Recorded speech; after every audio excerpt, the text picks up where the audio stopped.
হ্যাঁ, রোজার জন্য সব কিছু দাম বেড়ে গেছে। ফলের বাজার এখন অনেক বাড়তি।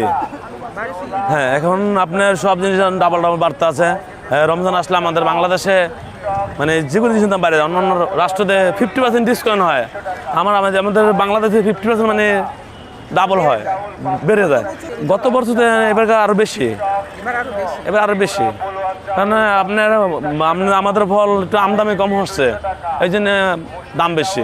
এখন আপনার কমলা, আপেল, মালটা মানে সব মালে মোটামুটি যাচ্ছে, কিন্তু আঙ্গুর ফলটা একটু কম যাচ্ছে, ওটা দাম বেশি।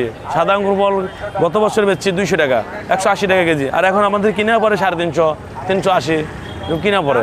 জনগণ কিনতে পারতেছে না, জনগণের ইনকাম কম, আগের ইনকাম নাই, এই জন্য পারতেছে না। হ্যাঁ, অনেক বিক্রি হইতো।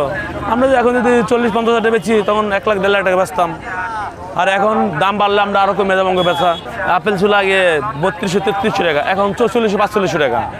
এটা আনছে আগে 1200-1300 টাকা, এখন 1800-2000 টাকা। হ্যাঁ, এটা আনছি 1500-1600, এটা 2500-2600 টাকা। মালটা আনছে 1800 টাকা, মালটা এখন 4000 হয়ে গেছে। হ্যাঁ, রোজার জন্য সব কিছু দাম বেড়ে গেছে। আমাদের মালটা আনতে হবে আপনার 400 টাকা উপরে কিনে পড়বো আমাকে, 450, 480 বা 460, 450, 40, 30 এরকম কিনা পড়বে।